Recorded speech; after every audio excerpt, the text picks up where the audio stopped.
Assalamualaikum warahmatullahi wabarakatuh. Saya perwakilan dari kelompok 209 akan menjelaskan tentang sistem pertahanan tubuh manusia. Mekanisme pertahanan tubuh manusia. Autoimunitas adalah suatu penyakit yang disebabkan sistem pertahanan tubuh menyerang tubuh sendiri. Salah satu jenis penyakitnya adalah artritis reumatoid. Tubuh manusia dilengkapi dengan sistem pertahanan untuk melindungi tubuh dari patogen, sehingga tidak mudah terserang penyakit. Fungsi sistem pertahanan tubuh. 1. Melindungi tubuh dari serangan benda asing atau bibit penyakit yang masuk ke tubuh. Dapat berupa mikroba penyebab penyakit atau patogen, misalnya virus, bakteri, protozoa, jamur. 2. Menghilangkan jaringan dan sel yang mati atau rusak, debris sel untuk perbaikan jaringan. 3. Mengenali dan menghilangkan sel yang abnormal. Sistem pertahanan tubuh digolongkan menjadi pertahanan tubuh non-spesifik dan spesifik. Mikroba penyerang penyakit dan benda asing saat akan menginfeksi tubuh harus melalui sistem pertahanan tubuh non-spesifik dahulu. Jika tidak mampu dihancurkan, zat penginfeksi tersebut akan menghadapi sistem pertahanan tubuh spesifik. Beberapa lapis pertahanan tubuh terhadap penyakit. Pertahanan tubuh non-spesifik.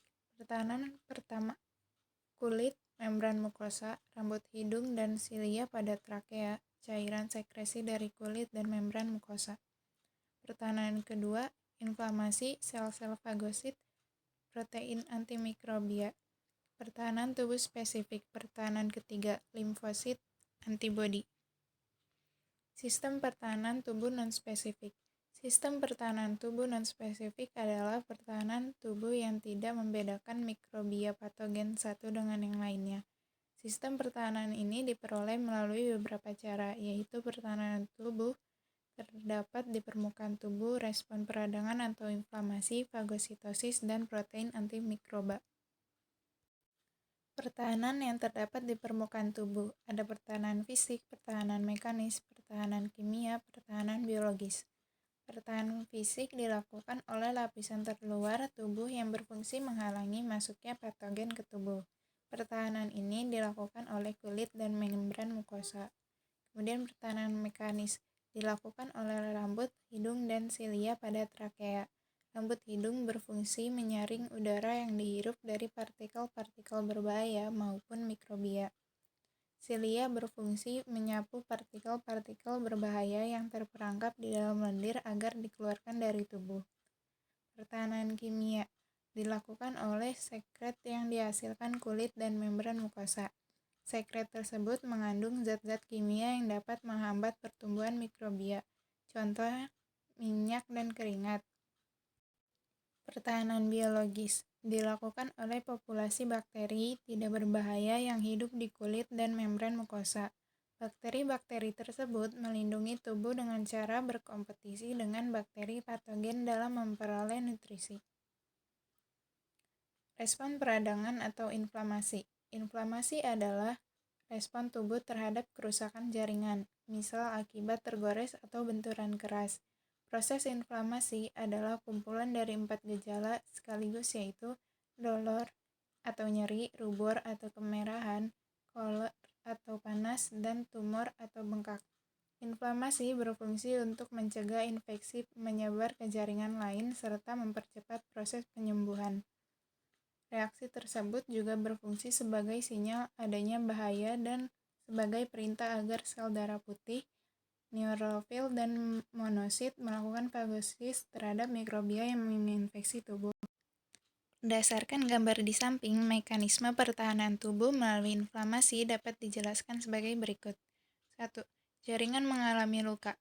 Adanya kerusakan jaringan mengakibatkan patogen mampu melewati pertahanan tubuh untuk menginfeksi sel-sel tubuh. Jaringan yang terinfeksi akan merangsang mastosis, mengeluarkan histamin dan prostaglandin. Kedua, terjadi pelebaran pembuluh darah yang mengakibatkan peningkatan kecepatan aliran darah sehingga permeabilitas pembuluh darah meningkat. Daerah yang terinfeksi menjadi berwarna kemerahan, panas, bengkak, dan terasa nyeri.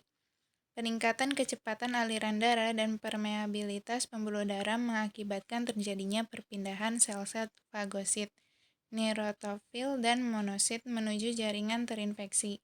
Kemudian sel-sel fagosit kemudian memakan patogen.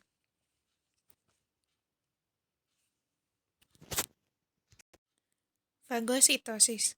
Fagositosis merupakan suatu mekanisme pertahanan yang dilakukan oleh sel-sel fagosit dengan jalan mencerna mikrobia atau partikel asing. Sel fagosit terdiri atas dua jenis, yaitu fagosit mononuklear dan polimorfonuklear. Proses fagositosis yang pertama, pengenalan recognition mikrobia atau partikel asing terdeteksi oleh sel-sel fagosit. Kedua, pergerakan. Setelah suatu partikel mikrobia dikenali, maka sel fagosit akan bergerak menuju partikel tersebut. Ketiga, perlekatan. Setelah sel fagosit bergerak menuju partikel asing, partikel tersebut akan melekat dengan reseptor pada membran sel fagosit. Keempat, penelanan. Ketika partikel asing telah berikatan dengan reseptor di membran plasma sel fagosit, membran sel fagosit akan menyelubungi seluruh permukaan partikel asing dan menelannya ke dalam sitoplasma dalam sebuah gelembung mirip vakuola yang disebut fagosom. 5. Pencernaan.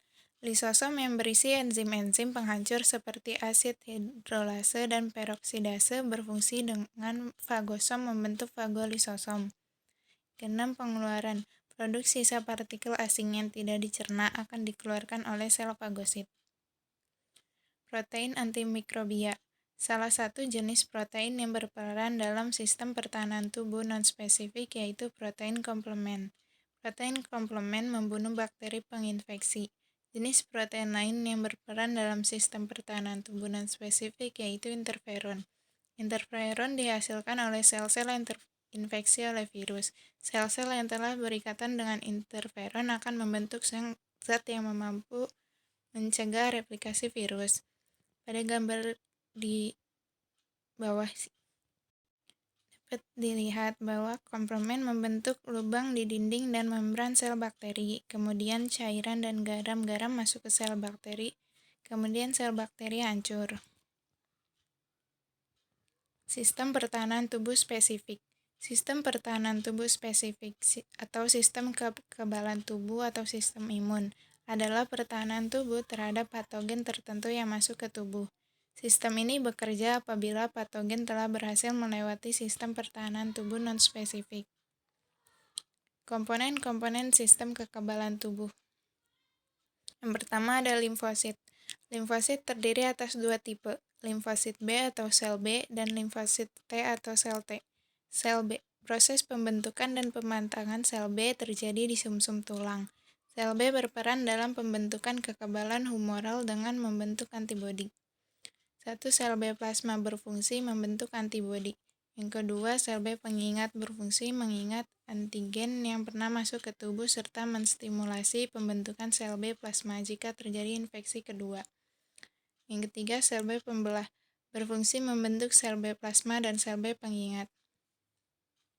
Sel T. Proses pembentukan sel T terjadi di sumsum tulang dan proses pematangannya terjadi di kelenjar timus. Sel T berperan dalam pembentukan kekebalan seluler yaitu dengan cara menyerang sel penghasil antigen secara langsung.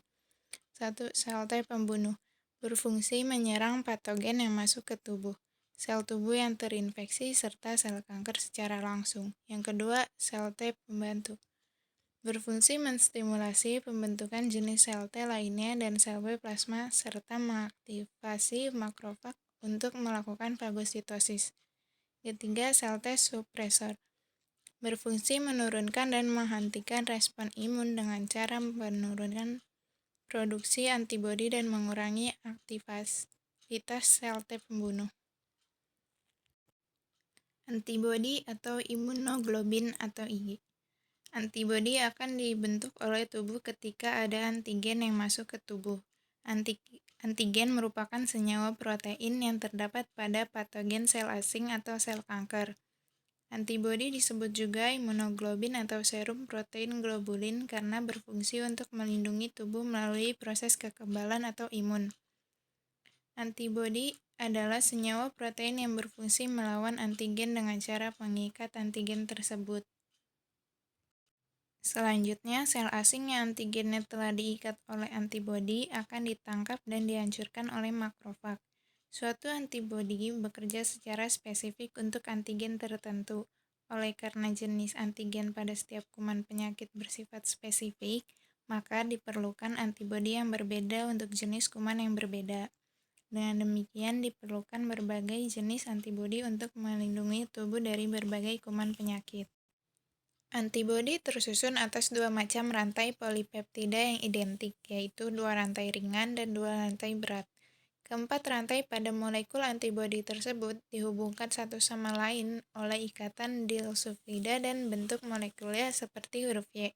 Setiap lengan dari molekul tersebut memiliki tempat pengikat antigen. Beberapa cara kerja antibodi dalam mengaktifasi antigen sebagai berikut. Netralisasi, menghalangi tempat pengikat virus, membungkus bakteri dan atau opsonisasi, aglutinasi partikel yang mengandung antigen seperti mikroba. Presipitasi atau pengendapan, antigen dapat larut. Fiksasi komplementer, aktivasi komplement. Antibodi dapat dibedakan menjadi 5 tipe, yaitu IgM, IgG, IgA, IgD, dan IgE.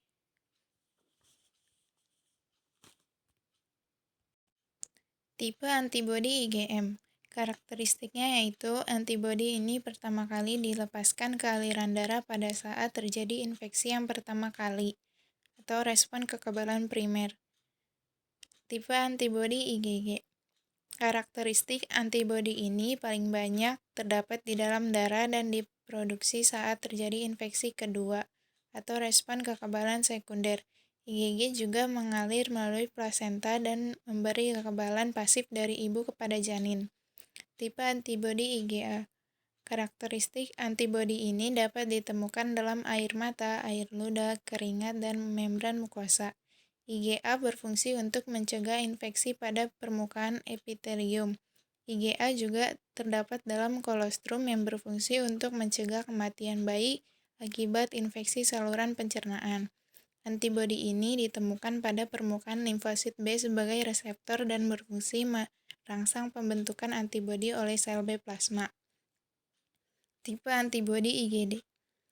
Karakteristik antibodi ini ditemukan terikat pada basofil di dalam sirkulasi darah dan sel mastosit di dalam jaringan yang berfungsi memengaruhi sel untuk melepaskan histamin dan terlibat dalam reaksi alergi. Begitu juga dengan IgE. Respon kekebalan tubuh terhadap antigen. Kekebalan humoral. Kekebalan humoral melibatkan aktivitas sel B dan antibodi yang beredar dalam cairan darah dari limfa. Ketika suatu antigen masuk ke dalam tubuh untuk pertama kalinya, sel B pembelah akan membentuk sel B plasma dan sel B pengingat. Sel B plasma akan menghasilkan antibodi yang berfungsi mengikat antigen. Setelah infeksi berakhir, sel B plasma akan mati, sedangkan sel B pengingat akan tetap hidup dalam waktu lama. Hal ini disebut respon kekebalan primer. Apabila antigen yang sama masuk kembali ke tubuh, sel B pengingat akan mengenalinya dan menstimulasi pembentukan sel B plasma. Sel B plasma berfungsi memproduksi antibodi. Disebut juga respons kekebalan sekunder. Dapat dilihat grafik perbedaan antara respon kekebalan primer dengan kekebalan sekunder. Kekebalan sekunder. Kekebalan sekunder melibatkan sel T yang bertugas menyerang sel-sel asing atau jaringan tubuh yang terinfeksi secara langsung. Ketika sel T pembunuh kontak dengan antigen pada permukaan sel asing, sel T pembunuh akan menyerang dan menghancurkannya dengan cara merusak membran sel asing. Apabila infeksi telah berhasil ditangani, sel T supresor akan menghentikan respon kekebalan dengan cara menghambat aktivitas sel T pembunuh dan membatasi produksi antibodi. Jenis-jenis kekebalan tubuh. Kekebalan aktif. Kekebalan aktif adalah kekebalan yang dihasilkan oleh tubuh itu sendiri. Kekebalan ini dapat diperoleh secara alami dan buatan. Kekebalan alami diperoleh setelah seseorang mengalami sakit atau infeksi suatu kuman penyakit. Kekebalan buatan diperoleh melalui vaksinasi. Vaksinasi adalah proses pemberian vaksin ke tubuh. Vaksin adalah siapan antigen yang diberikan secara oral melalui mulut atau melalui suntikan untuk merangsang mekanisme pertahanan tubuh terhadap patogen. Kekebalan pasif. Kekebalan pasif adalah kekebalan yang diperoleh setelah menerima antibodi dari luar. Kekebalan ini dapat diperoleh secara alami dan buatan.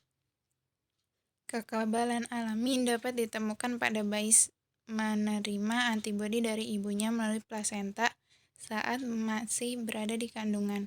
Kekebalan ini juga diperoleh dari pemberian air susu ibu pertama atau kolostrum. Kekebalan buatan diperoleh dengan cara menyuntikkan antibodi yang diekstrak dari satu individu ke tubuh lain sebagai serum. Gangguan pada sistem pertahanan tubuh.